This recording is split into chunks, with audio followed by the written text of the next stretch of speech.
Vaksin tidak melulu soal kesehatan. Ada uang, ada vaksin. Ada bisnis besar di balik sebaran vaksin di seluruh dunia, termasuk juga di Indonesia. Siapa pemain utama bisnis vaksin?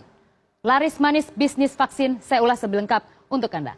Kita mulai terlebih dahulu dari nilai bisnis vaksin di pasar dunia. Kita lihat kebutuhan vaksin yang disebut bisa mencegah ataupun menjadi imunitas dalam tubuh setiap anak yang baru lahir hingga dia dewasa, ternyata angkanya sangat fantastis. Kita lihat pada tahun 2014 berada di level 33,1 miliar dolar Amerika. Jadi besar sekali di seluruh dunia. Apalagi negara-negara dunia ketiga biasanya ini menjadi yang memiliki populasi besar. Biasanya akan menjadi salah satu pasar yang sangat gurih untuk bisnis vaksin. Namun kita lihat pada tahun 2016 ini ternyata mengalami penurunan. Kita lihat di 24 miliar dolar Amerika. Ini adalah data yang kita peroleh dari Litbang CNN Indonesia. Lalu selanjutnya proyeksi pada tahun 2019 meningkat sangat signifikan. Kita lihat lebih dari 2 kali lipat menjadi 57,9 miliar dolar Amerika.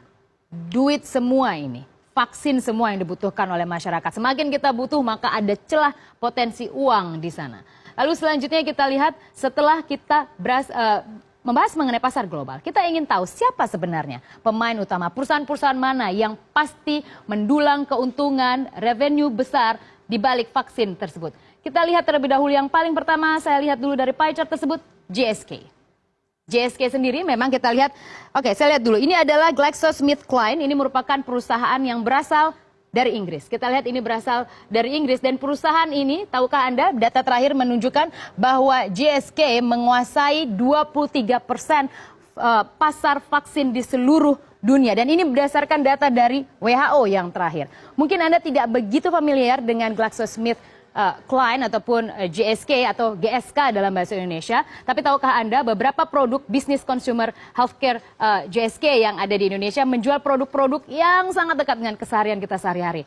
Panadol, Sensodyne, atau juga Scott Emotion. Itu merupakan beberapa produk yang diproduksi oleh GSK dan dia juga ternyata selain memproduksi produk-produk kesehatan, healthcare, ternyata mereka juga bermain di vaksin dan menjadi pemimpin pasar vaksin di seluruh dunia. Jadi berasal dari Eropa tepatnya. Lalu dari 23% dari GSK kita bergeser untuk ternyata adalah Sanofi. Sanofi berasal dari, kita lihat, Sanofi sendiri memimpin pasar dengan 17% menguasai pasar vaksin di Indonesia. Dan kita lihat bahwa Sanofi ini memang merupakan salah satu perusahaan juga yang masih berasal dari Eropa, Prancis kalau saya tidak salah untuk Sanofi.